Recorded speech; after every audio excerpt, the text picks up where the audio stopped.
Also, herzlich willkommen auf unserer Live-Talk-Bühne wieder bei Diamant auf dem Dichtolstand.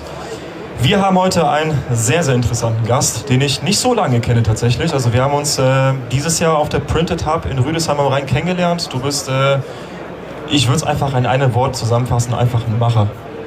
Ja. Würdest du mir zustimmen, oder? Komm gerne ein bisschen näher, wegen der Kamera. Kuscheln müssen wir nicht, also dürfen wir ruhig, aber ja. Passt? Gut. Wer weiß, wo das Interview hier noch hinführt. Ja, Bernie, du bringst den 3D-Druck dorthin, wo man den eigentlich nicht erwarten würde, nämlich auch im Outdoor-Bereich. Ja. Und deshalb freue ich mich umso mehr, dich hier als Gast auf der Bühne zu haben. Du nutzt TikTok gerne als deine Plattform, um halt deine Videos, deine Ideen zu präsentieren.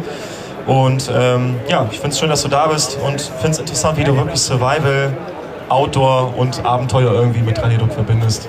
Und deshalb herzlich willkommen, typisch Bernie, auf unserer Bühne. Hi. Hallo. Ja, lass uns direkt mal in dein bekanntestes und aktuellstes Projekt, glaube ich, auch sprechen. Das wäre nämlich der Treehook. Ich würde es mal so beschreiben. Modulares Ordnungssystem irgendwie für den Wald. Ja, für sämtliche Leute, die quasi outdoor unterwegs sind. Bushcrafting, Camping, Fishing, Survival spielt keine Rolle und das weltweit. Und ist einfach ein modulares Ordnungssystem, das einfach nicht nur Ordnung schafft, sondern auch viele Probleme löst. Und natürlich auch Thema Sicherheitsaspekt dabei noch für die Leute mitliefert.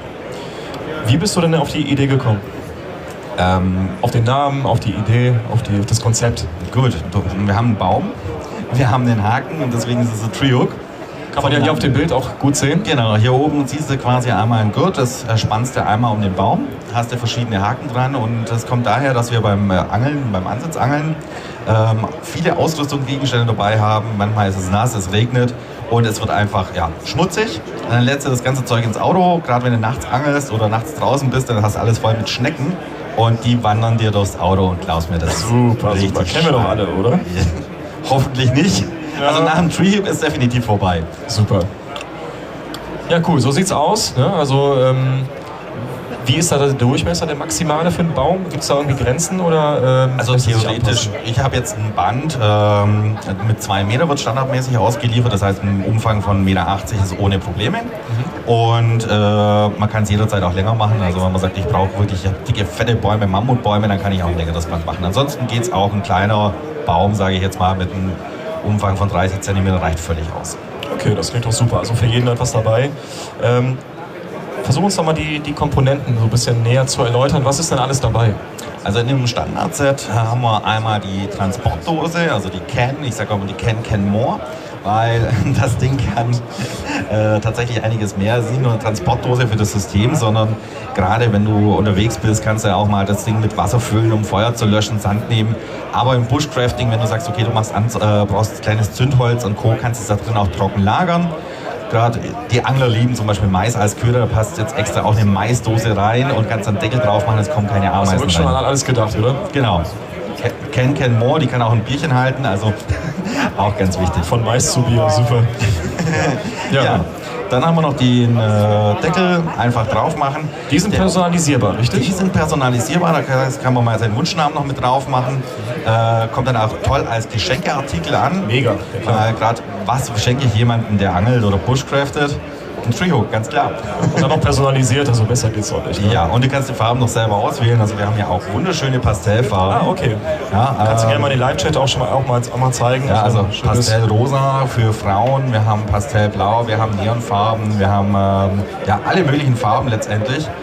Und so kann ich, sag ich mal, für die persönlichen Wünsche das Ganze natürlich anpassen. Und da ist jetzt alles drin? Genau, das ist ja total leicht. Super. Und da geht es mir auch darum, in der Fertigung, von der additiven Fertigung, kann ich da halt auch wirklich nicht als Vollmaterial drucken, sondern ich spare mir einiges an Gewicht.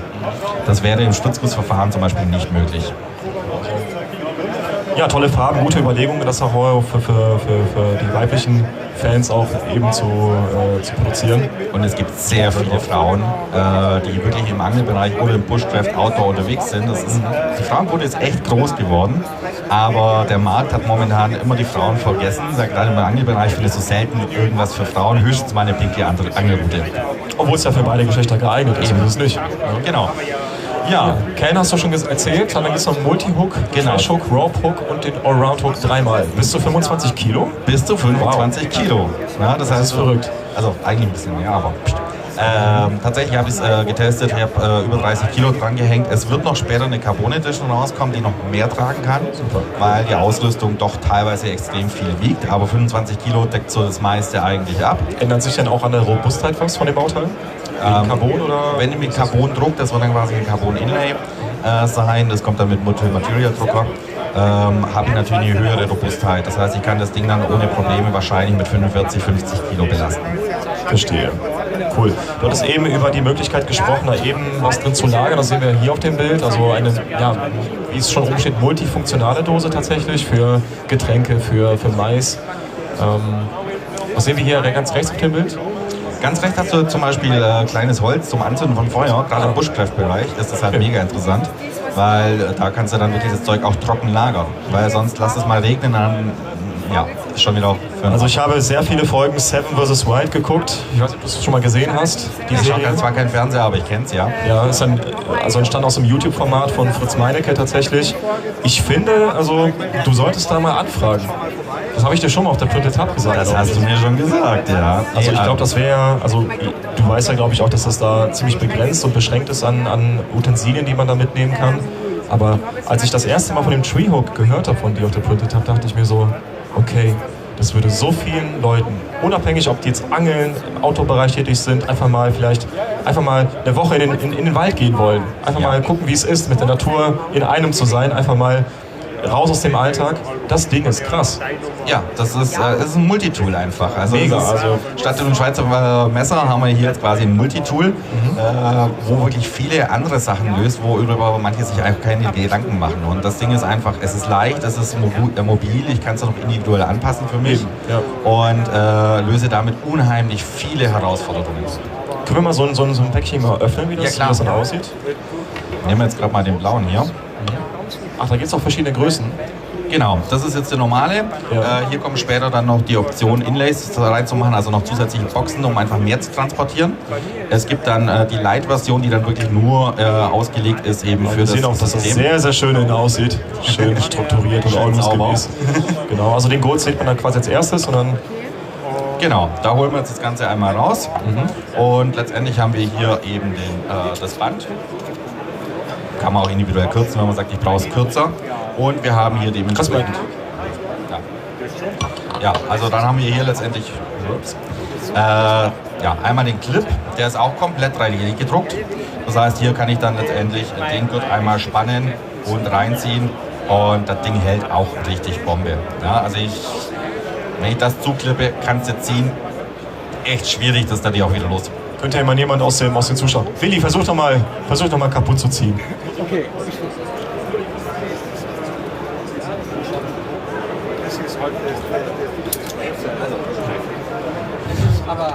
Wir haben ja Hulk hier stehen, ne? Nee, aber es soll ja verdeutlichen, ne? Das sind ja extreme Kräfte und das ist schon ganz, ganz toll, also mega. So, dann ziehst du das durch und hast die Haken dann entsprechend an den Stellen drin. Du kannst es dann quasi letztendlich im Baum spannen, du hast halt beim Baum noch zusätzlich die Reibung, was dann noch zusätzlich halt nochmal Halt gibt. Und dann kannst du letztendlich, wenn du es am Baum hängen hast, die verschiedenen Haken so positionieren, wie du sie möchtest.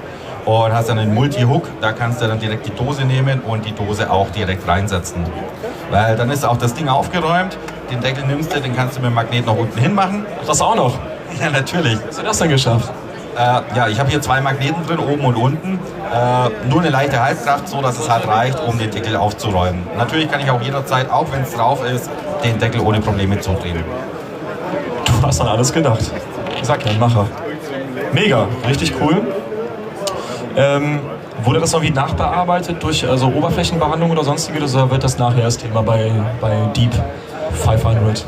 Das wird nachher Thema bei Deep 500, aber die Option besteht, ich will es jetzt im Shop auch noch mit einbauen, zu sagen, okay, ich möchte das noch auch beschichtet haben.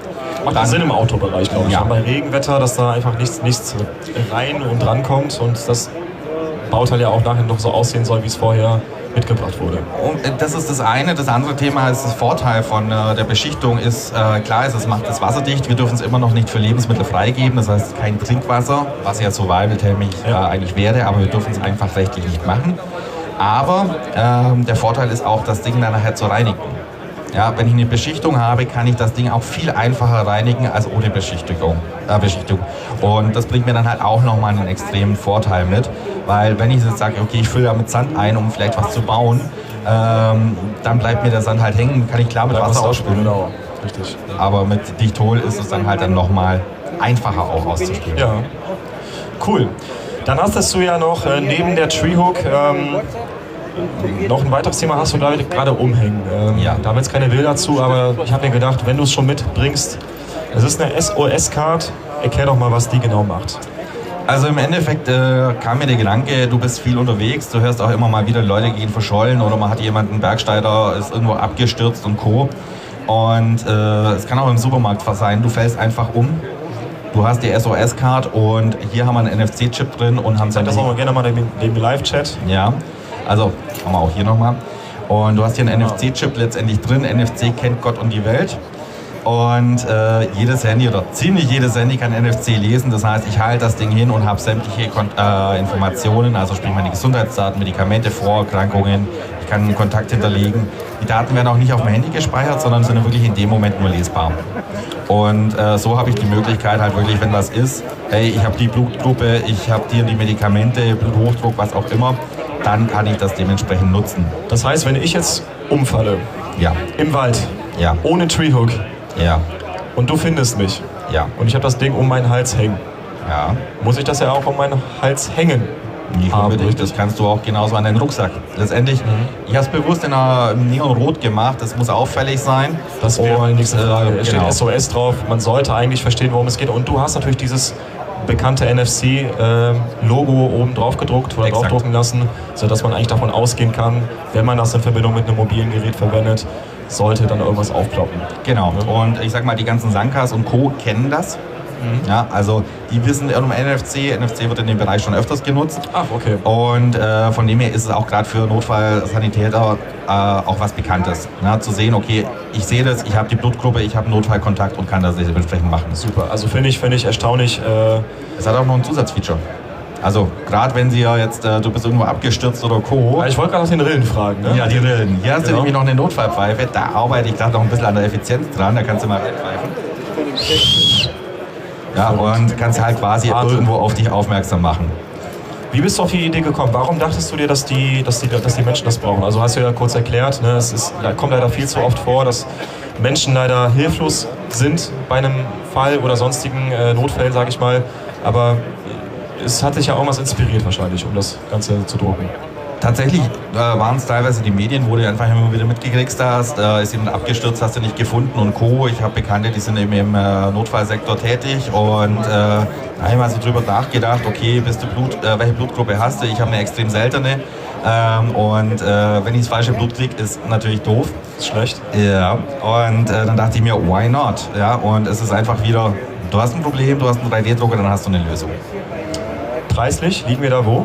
Die habe ich noch nicht genau kalkuliert, aber ich schätze mal, die wird so um die 15 € rumlaufen. Okay, das heißt, wenn der Live-Chat, sage ich mal, oder die Leute jetzt hier am Stand dein Treehook kaufen möchten, SOS-Card, gibt es bereits einen Shop oder kommt das alles noch? Oder muss man dich jetzt dafür anschreiben und sagen, hey, ich brauche das Ding, sowas, wie bekomme ich das bei dir? Also der Treehook ist online verfügbar, jetzt direkt im TikTok-Shop kannst du ihn schon bestellen. Es gibt aber auch die anderen Plattformen, gibt es dann über meine Bio, also egal ob es jetzt Etsy ist, ob es direkt treehook.com, auch darüber direkt erhältlich.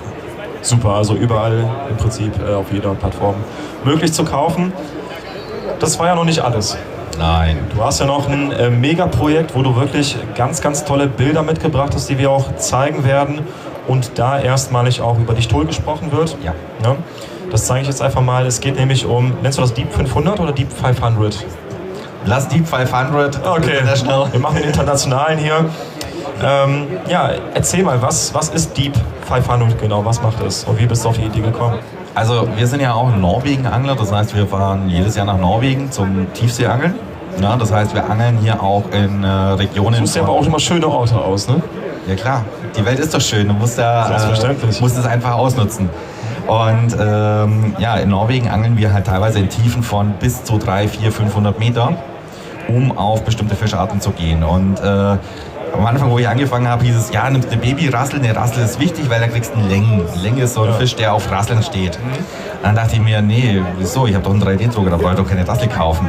Und dann dachte ich mir, aber gut, wir haben eine Tiefe, wir haben den Druck, wir haben da viele Herausforderungen, auch physikalisch gesehen. Wie kann ich das machen? Und dann bin ich mit ChatGPT ins Battle gegangen und habe dann mit ChatGPT kalkuliert, okay, welche Druckstärke haben wir da unten, welche Einflüsse haben wir da unten, und habe das ganze Zeug berechnet, habe überlegt, okay, ich brauche etwas, was farbige oder knallige Farben hat, was UV-aktiv ist, wo ich einen Rasseleffekt habe, wo nicht gleich implodiert, wie bei Ocean Gate.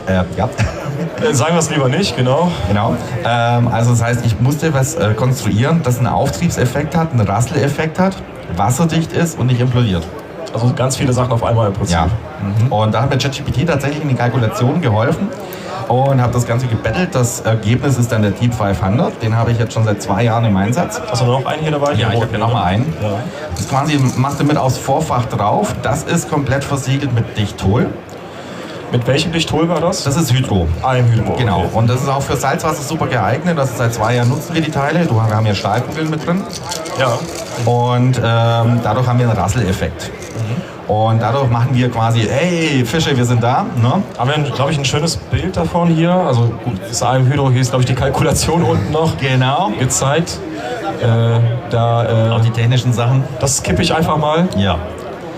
Das sind so Dinge, Aber das die sind wir natürlich die gefangen haben. tollen Referenzen hier und Referenzbilder. Also das ist jetzt tatsächlich ein Längen, den wir auch damit gefangen haben. Und ja, ist jetzt kein großer, aber wir haben ihn auf jeden Fall, der war bei 350 Meter Tiefe, glaube ich. Verrückt. Ja, das ist unser Dorsch. Hier seht ihr meine Frau. Der hat 1,35 Meter. Wahnsinn. Und wie sieht dann, also du hast ja eine ganze Palette an Anwendungen. Ja. Wie setzt du denn da, oder wie hast du denn konkret Dichtol eingesetzt? Ist dir vorher schon klar gewesen, kanntest du uns, dass du wusstest ja, dass du irgendwas brauchst, damit da kein Wasser eindringen kann? So, ganz einfach. So. Ich kannte schon die Lösung. Gekommen. Ich kannte schon die Lösung. Dichtol habe ich in Andreas kennengelernt beim Stammtisch. Was da vorher schon, Stammtisch. Okay. Und dann dachte ich mir, Alter, das ist ein Gamechanger. Ne? Und das ändert nicht nur jetzt meine Angelthematik, sondern das ändert den kompletten 3D-Druckbereich, weil ich damit Sachen machen kann. Die Möglichkeiten einfach. Die Möglichkeiten. Das ist einfach, okay, ich habe eine Zusatzoption. Und mit dieser Zusatzoption habe ich so viele Möglichkeiten. Im Endeffekt geht es ja bloß darum, wo ist unsere Kreativität zu Ende? Ja. Und zu überlegen, okay, wo kann ich das einsetzen, wie kann ich das einsetzen? Und für mich im Angel-Bushcraft-Outdoor-Bereich war es ja mega geil, aber auch selbst im Home-Bereich. Also wir haben so viele Sachen, wo wir zu Hause mit Dichtol verarbeiten. Das ist der Wahnsinn. Sehr schön zu hören. Vielen Dank dafür. Ein kurzer Hinweis an der Stelle, Dichtol, ihr könnt euch weiterhin einschreiben für unser Gewinnspiel. Wir verlosen heute nur noch 5 Flaschen 1 Liter Dichtol AM Hydro um 16:30 Uhr. Also wer sich noch nicht eingeschrieben hat, ihr findet die Karten hier vorne für das Gewinnspiel. Es gibt 5 Flaschen 1 Liter Gebinde heute zu gewinnen. Alles, was ihr dafür tun müsst, einfach nur ausfüllen, eure Daten preisgeben und um 16:30 Uhr hier am Stand sein. Ich glaube, einfacher geht es kaum, oder? Nee, wenn er nicht kommt, auch kein Thema, dann gibt er den anderen mehr Chancen. Und auch das Gewinnspiel ist ein Erlebnis für sich. Auf jeden Fall, das ist mega lustig und allein schon Event wert. Bevor wir zu einem Thema kommen, was du zukünftig so planst, würde ich gerne wissen, wie findest du oder wie würdest du das beschreiben, 3D-Druck? Das geht ja auch viel mehr in der Industrie, also es gibt natürlich immer noch die Hobbymaker-Bereiche, viel Industrie. Und was würdest du dir persönlich wünschen, was in Zukunft so noch passiert? Oder hattest du hier schon irgendwie Impressionen sammeln können auf der Formnext und bist begeistert von irgendeinem Teil, was du dachtest, boah, geil, das könnte ich für meinen nächsten, weiß ich nicht, 7 vs. Wild Outdoor Rucksack verwenden. Was sind so deine Pläne? Was ist das nächste, was du machst? Tatsächlich habe ich sehr geile Filamente entdeckt, auch geruchsintensiv, wo ich sage, das sind geile Merchandise mit Kaffeegeruch und Co. fand ich cool. Ehrlich, das gibt's? Ja, mit Kaffee- und Teegeruch, also das fand ich richtig geil. Auch von den ganzen Technologien her viel angeschaut. Was ich schon lange verfolge, ist hier von das IDEX-System. Und zu sagen, okay, ich baue mir jetzt noch einen Voron damit und mache dann hier noch einen großen Multicolor. Zu dem U1, der jetzt noch kommt. Ja. Ach, der kommt auch noch. Okay. Natürlich. Und ja, letztendlich konnte ich wieder unheimlich viel Inspiration mitnehmen, auch sehr viele Kontakte mitnehmen und auch da habe ich auch mit vielen Herstellern gesprochen, die haben gesagt, hey, Outdoor ist eigentlich schon ein geiles Segment, ist eine geile Nische. Und wir haben ja bei uns im Stream auch so, ich sag mal, 20-30% der Outdoor-Begeisterten sind. Wo streamst du immer? Ich streame auf TikTok überwiegend. Auf TikTok? Auf TikTok. Und da haben wir auch über 20-30% der Leute haben auch einen 3D-Drucker zu Hause. Ja, natürlich, das ist ja die Community. Ja. Und da muss ich sagen, ist halt echt klasse. Du kannst echt so viele Sachen mitmachen und auch jetzt hier, wir haben ja Community-Gedanken auch mit Treehook mit dabei, dass einfach Ideen noch mit reinkommen und auch da habe ich jetzt viele Gespräche jetzt auch geführt und kamen schon ein paar so Anregungen, hey, das könntest du auch noch mitmachen. Und da bin ich jetzt am gucken, wie können wir das am besten lösen, welche Möglichkeiten haben wir, was gibt es technisch und wie entwickelt sich der ganze Markt. Und wir haben jetzt so viele Entwicklungen dieses Jahr, gerade im Bereich Multi-Tool-Head, wo ich dann wirklich Multi-Material-Sachen drucken kann, wo ich dann auch hier für den Treehook oder für andere Projekte ganz andere Sachen machen kann, die vorher zwar auch schon möglich waren, aber da waren wir bei der Anschaffung von Druckern in einem ganz anderen Preissegment. Aber auch momentan, ich drucke alles mit Prusa. Ja, und bei mir geht es echt ums Nachhaltigkeit. Also die ganzen Materialien, die ich habe, die kommen halt alles aus Europa. Der Drucker ist nachhaltig und da kann ich dann halt unheimlich viel mitmachen. Und auch da habe ich die Möglichkeit zu sagen, okay, mit dem XL könnte ich auch genauso Sachen machen. Jetzt mit dem neuen Core One L, mit dem neuen IDEX-System. Das sind halt Sachen, wo richtig geil sind. Index, Entschuldigung. Das sind einfach richtig geile Sachen, wo ich damit machen kann. Ja. Nachhaltigkeit hast du mir quasi schon von den Lippen genommen. Also genau, das wäre das nächste Thema gewesen. Da achtest du natürlich auch möglichst bei jedem Schritt darauf, dass das irgendwo gegeben ist und einbehalten werden kann. Genau, also alle Materialien, was ich habe, kommen aus der EU ausschließlich. Und sehr viel kommt von Lobofil, was 100% recyceltes Material ist. Also das nicht tot ist, auch made in Germany. Also das kommt noch on top dazu. Genau. Tatsächlich vermeide ich es, soweit es geht, mit asiatischen Marken zu arbeiten. Einfach zu sagen, okay, so, bei uns heißt es immer, lass den Klick in deiner Stadt, einfach zu sagen, bleib regional, Locals, support the Locals. Und da ist es mir wichtig, da innerhalb der EU zu bleiben. Und gerade Thema Nachhaltigkeit habe ich eben in den Materialien viel gefunden, bei Prusa eben zu sagen, okay, ich kann mein Gerät immer upgraden, ich muss nicht immer ein neues Gerät kaufen. Also da sind auch unheimlich viele Chancen einfach mit dabei, zu sagen, wir können das lokal pushen und lokale Sachen nutzen. Finde ich wirklich großartig. Du hast gerade das Thema Community angesprochen. Du bist ja auf TikTok so am aktivsten, sage ich mal, auf der Plattform. Wie wichtig ist dir denn deine Community?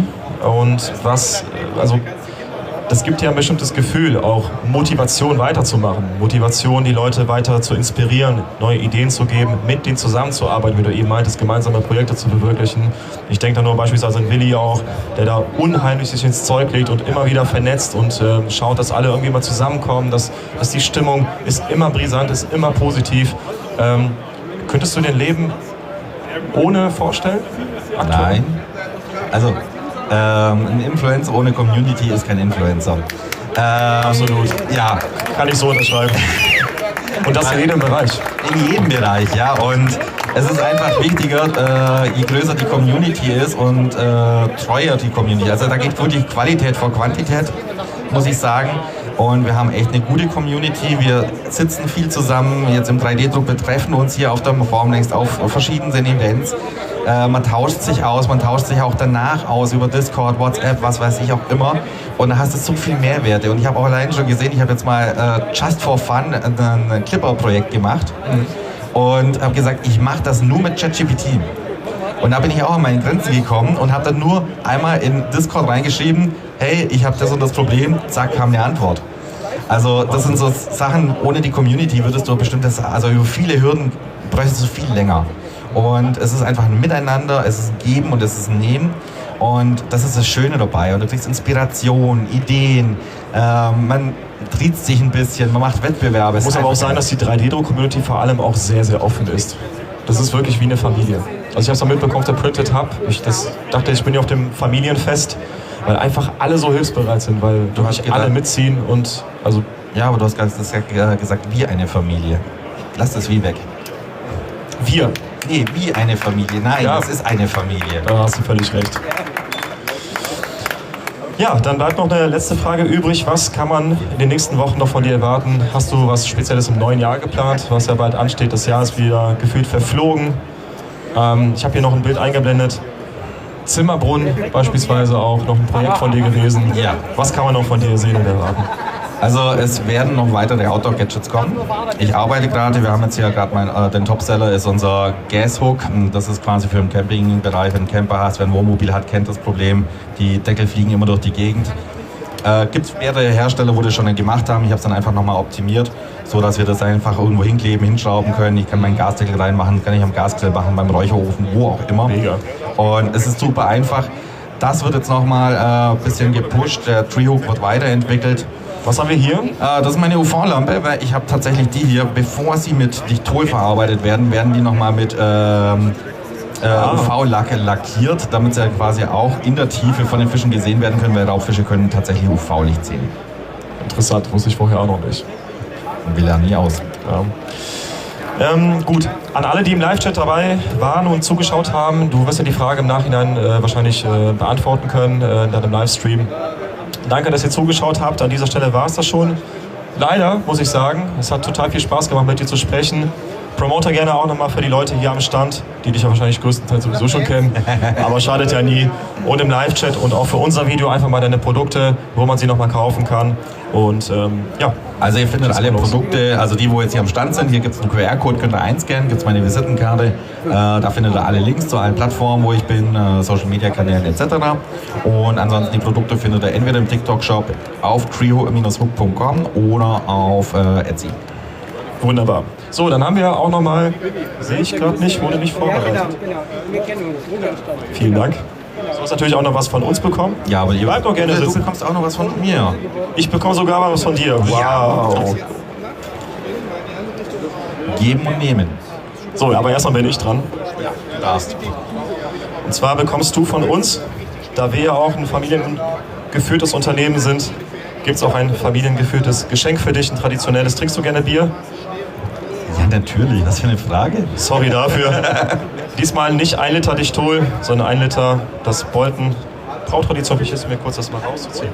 Also das versiegelt von innen, oder?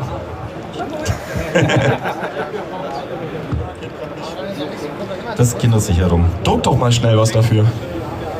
Ja, ich spring mal kurz zu Snapdragon oder zu Fuser. Fuser rüber und dann machen wir da ganz Nimmst du schnell mit? was. Ja. 1 Liter für dich, lass es dir Ich auch. schmecken. Von der Bolten Brauerei. Ja, jetzt habe ich natürlich auch noch was für euch mitgebracht. Einmal, ich bin ja leidenschaftlicher Ulmer. Wow. Jetzt einmal das Ulmer Münster in Miniatur. Vielen So ein Dank. kleiner Merchandise gibt es auch auf Etsy. Mega. Ist ein Applaus wert. Und Dankeschön. wer kommt noch aus Ulm? Weißt du das? Der bekannteste Ulmer? Der Chaosdrucker. Der ist ein bisschen älter als der Chaosdrucker. Albert. Albert? Der SSV. Albert? Ein. Nicht Zweistein. Einstein. Ja! Also, Der kommt aus. Wow. kriegst du hier einen kleinen Einstein noch mit Vielen dazu. lieben Dank. Ja, Oma nennt mich immer wieder Albert, Steini. wie man ihn kennt. Die Friese sitzt. Genau. Wunderbar. den Was hast du darf selbst gedruckt? Ja, natürlich habe ich den Mega. selbst gedruckt. Natürlich auf dem MK4S. Und dachte ich mir, den kannst du ins Geschäft stellen und den nimmst du mit nach Hause. Geil, mega. Ja, vielen Dank, Bernie, an dieser Stelle.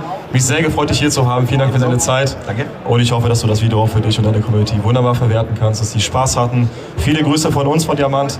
Und ja, auch weitere tolle Ideen mit dir, für dich und für deine Community. Applaus für dich. Dankeschön.